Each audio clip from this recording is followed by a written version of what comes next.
It's Halloween today in Pencils and Magic Wands. Welcome back to my channel.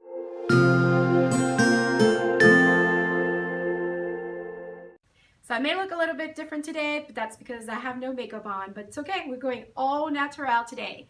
And my costume for today, I am invoking one of my favorite children's books, which is Harry Potter.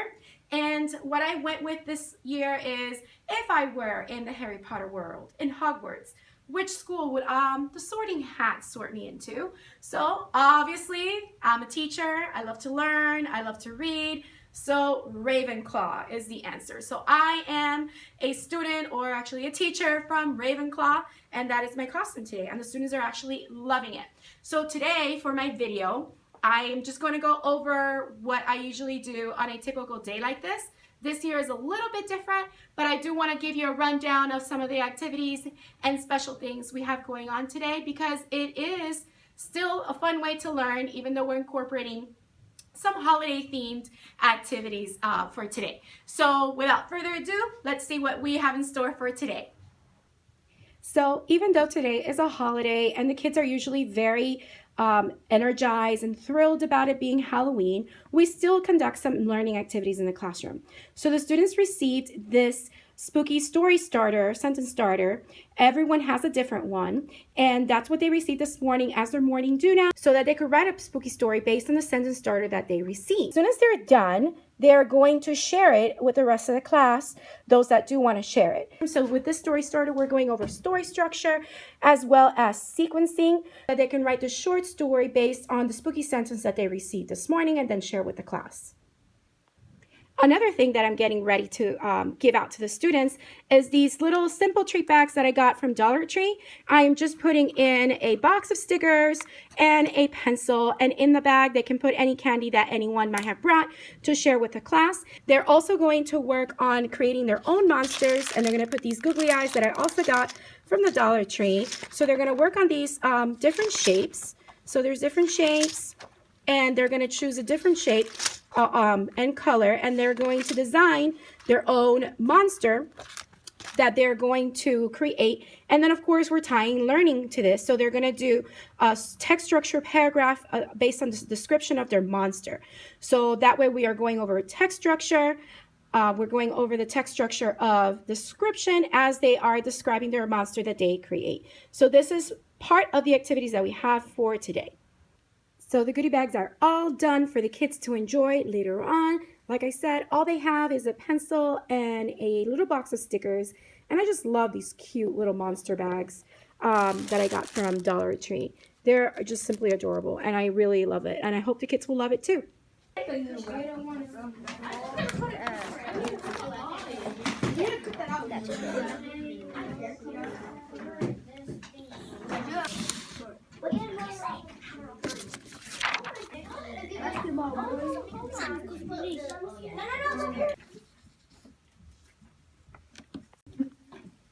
didn't finish. Some bushy eyebrows.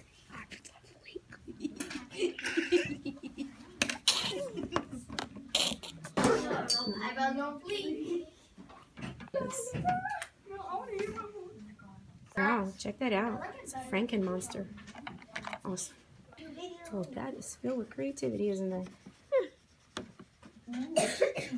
So precise, using rulers. Just because I cannot see it doesn't mean I can't believe it.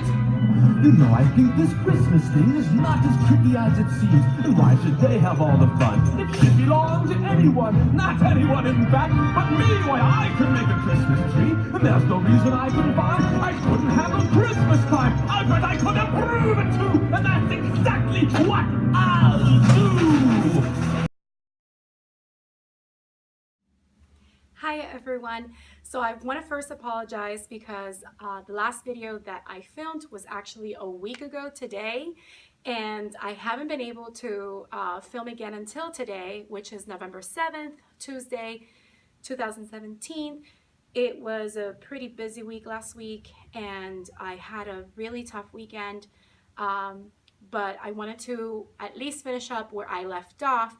So in the previous video I filmed, it was on Halloween, And I was dressed as someone who got sorted into a Ravenclaw, which was so awesome and amazing. And I wanted to show you guys some of the things that I did, which they did spooky sentence story starters, and they read their stories. Those of them that wanted to share, they just put them in the document camera and they shared. Another thing that the students were able to do was create their own monsters, which I also showed a couple of video clips from that, of the students doing that. And they were able to write a description of their monster as if they were the monster, writing from first person point of view, describing what kind of monster they were and any special descriptions and so forth. And by the way, just a disclaimer, I'm not wearing any makeup. This is just the real me. This is life. Sometimes I just don't have time to put on makeup. And again, the past week has been really difficult for me, and for many different reasons. But I wanted to make sure that I finished off last week's video, and today actually was able to do a couple of activities with the kids, which were to go over text structures. They're going to take a test tomorrow on compare and contrast text structure, but we were reviewing all 5 different text structures and an extra one in one of our sorting activities, which I'll show you in a moment. But I wanted to share that with you all so that you can see some of the things that I have been doing with my students. Tomorrow they'll take a test on the computers and we'll see how they do. Hopefully they'll do a great job. And if not, there's opportunities for reteaching. So yeah, so let me show you some of the things that we've been doing with the text structure activities. So this is one of the activities that I was doing with the students. I got this from the Florida Center for Reading Research, which I will show you in a minute, as well as link it in the description down below. Basically, the students had these header cards that listed different text structures. They had different bundles of cards that were different sentences that they needed to sort into the type of text structure that they represented. So the students worked with this activity in groups. The first one I modeled for them and we did together. The second one they did together. And what I would do is I would have the students give me a thumbs up when they were done so that I would check. And then the third one that they had to sort, and I got to do it with one of my classes today and the other one we'll do it tomorrow. But the third thing they did was take another bundle, the last bundle, the one with the blue paper clip, and they sorted them together as a group, but then they discussed what the topic of all of those cards were, and then they put the number of the card that belonged to each of those text structures. I mean, they could have written the paragraphs in each of the lines, but I didn't want them to spend too much time doing that. So the good thing was that the cards themselves had little numbers. Really copy the numbers into the place that they needed. So it's hard to see, but this one says like 15. So they would just put that number in the appropriate space of the text structure that it represented.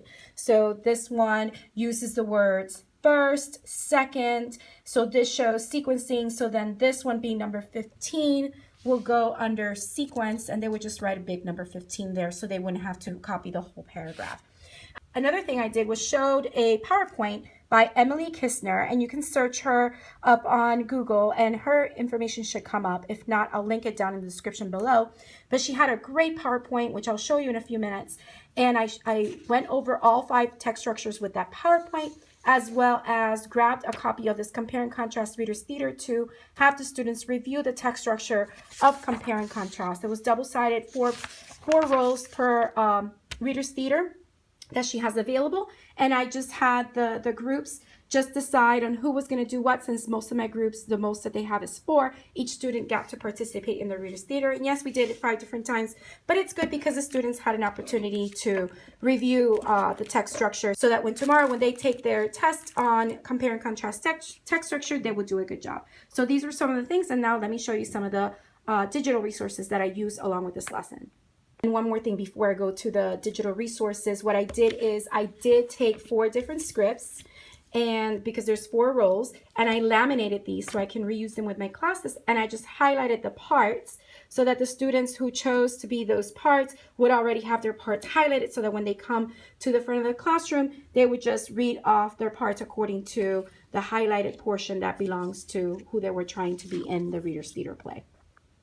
So this is the PowerPoint that I showed from Emily Kissner, and I will try to find this for you and put it in the description down below. But basically, I really liked how she went over what a text structure was and how authors used it to organize their ideas and information. And not only that, but she went over each different type of text structure with a paragraph. And the students will need to answer these questions as they went along, as well as look for different clues that will let them know that this was that type of text structure. For example, here in sequencing, you know, she goes over what are the keywords, like first, next, then later, or finally. And then in this paragraph, after we read it, you know, they would notice what the words that the author used to signal the sequence, which was then, next, and finally in this one. So, and then she will have a review from time to time, and the students will keep reviewing the different text structures. And I really like how this PowerPoint was put so well together. And I could have done it myself, but hey, if I already have something that someone else did, you know, I might as well use it, especially when we're pressed for time. You know, I love to create original content, but sometimes it's good to use other people's content too, whether you find it on Teachers Pay Teachers or you just find it and you share it with others. That is just great. So this one, again, was all about the different kinds of text structures and having the students go over each 5 and notice a difference between them and how authors present the information in a logical sequence and organizational pattern. I also love at the end of the review, you get to read these paragraphs and the students will decide what the text structure was according to the clue words. And then that way, you know, the students will see and the teacher could actually assess. This one was a little tricky because sometimes cause and effect and problem solution are very similar. So the students needed to pay attention and notice whether it was cause and effect or it was problem solution and why it wouldn't be problem and solution. So it made them think, and it was a really great review, which led the way to the next part of what we were showing. So the next thing that I did with this lesson was we have access to Discovery Education through our portal, and so do the students. And I love that you could do a search on Discovery Ed for any topic, and different options will come about, whether it's videos, text, pictures, audio, and in this case, a board. They use Board Builder, and this one was created by a teacher, and it shows the different text structures, what they are. They show the graphic organizers and some keywords. And I like that this particular teacher who put this one together has some videos that connect it. So then I scroll down to the one that we're focusing on right now, which is compare and contrast. And I showed the students this little video. Surprise! It's time to play Name That Text Structure! So the students watched this short video, which was 1 minute and 36 seconds. And you could actually find this video on YouTube. The teacher that this board together was able to embed the video within the board, which is great. So as you can keep scrolling down, they even have passages that the students will be able to identify the text structure. And she did it with all of these. So this was a simple find, and I added it to my content so that I can use it in the future. Another digital resource that I used in order to help my students review text structures is the video from FlowCabuLarry on text structure. I love using FlowCabuLarry in a variety of my lessons, whether it is to introduce a concept or review one. And this is a video that my students have watched at least 2 times already this year. And basically, I'll show you a little part of it so that you can see how it starts. You know, much like buildings, text, especially informational and non-fiction text, have to be structurally sound, or else they'll fall over. You feel me? Yeah. Let's get it. Let's go. When you read informational text, you see the pattern and the way that it's written. Oh yes. There are 5 main structures you can check. Find the structure and they get less complex.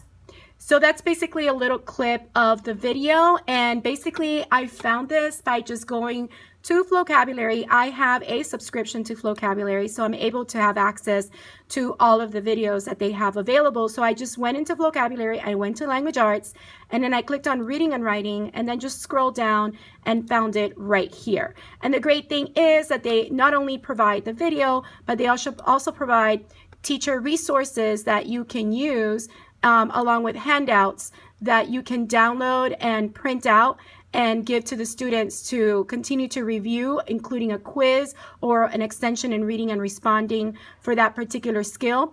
And they also have vocabulary cards that go over words that were used in the video. And I love these vocabulary cards because they have pictures that go along with the word and its meaning, along with a sentence and synonyms of the word as well. And you can click on this and have it read the word to the students. I know that there are more resources available when your school has a FlowCabuLarry subscription, but right now I just have a regular singular teacher account, and I just watch the videos and I can have the students review the skills that we are currently reviewing in class. So following that video and the board builder that I showed on Discovery Ed, I got the idea for the sorting cards through the Florida Center for Reading Research. And basically the website is FCRR.org. And then the way that you will find it is that you would just go to resources, and on the left hand side you will go to student center activities, and then click on grade 4 through 5 student center activities, and down here under comprehension is expository text structure, and this is free for anyone. So if you scroll all the way down, there's many different activities that you can do for text structure within this document, but the one that I particularly used for today's activity was this one. It should be coming up soon. It was almost towards the end. There's a lot of different things you can do with each text structure within this document. Here it is. So it's called the expository text structure sort. It tells you the materials, and you're able to put them in these different categories. And here are the categories, and what I did is I printed them in different colors according to the teams that the students participated in. And these are the 3 different ones. So this one is about cats. The topic is cats. This one, the topic is clouds. And this one, the topic is sleep. So this one, the students are able to do tomorrow, my second class, but the other class was able to do this as well. And then this is the sheet. So everything is included here. So if you like, I'll also leave a link in the description box below so you can have access to this along with the FCRR website, which is a great resource. So that's pretty much most of what I did today, other than reviewing the vocabulary for the week and making sure the students understood the expectations for the test tomorrow, and as well as the vocabulary test. Other than that, they started reviewing the penny essay, which is an opinion essay that they did at the beginning of the year. We just haven't had time since the hurricane happened, and we're a little behind in the pacing guide. The kids haven't had a time to revise this, which they are going to start revising tomorrow. Well, they kind of started today. I started showing them how to unwrap the prompt by circling the keyword that told what kind of essay, underlining the topic, and trying to determine whether it's a 1-part or 2-part prompt. So tomorrow what they're going to be doing is they're going to be reading the sources 2 times. And the second time I will show them how to annotate and how to start doing notes to be able to gather their evidence a little easier. And then I'll show them how to use the planning sheet correctly. So after that, once we unwrap the prompt and once we plan correctly, the students will take their essays, and on their sheets that they didn't use, or I'll give them additional sheets, they'll rewrite their essay so that they can increase the score that they got on the pretest. And this is good practice so that they are able to learn the skills needed in order to write an opinion essay. Following the opinion essay, we will go back to the informative essay. Last week we spent time going specifically over the informative essay so that they could do a good job in their natural disasters project. So that's basically all that I wanted to share with you for now, and I'll be sure to come up with another video on some other things that I'm doing in the classroom and will do for the holiday season. So thank you so much for watching. Make sure that you hit the like button if you like this video, and that you also subscribe and hit the bell for notifications. And thank you for coming back again to my channel, and I'll see you next time. Bye.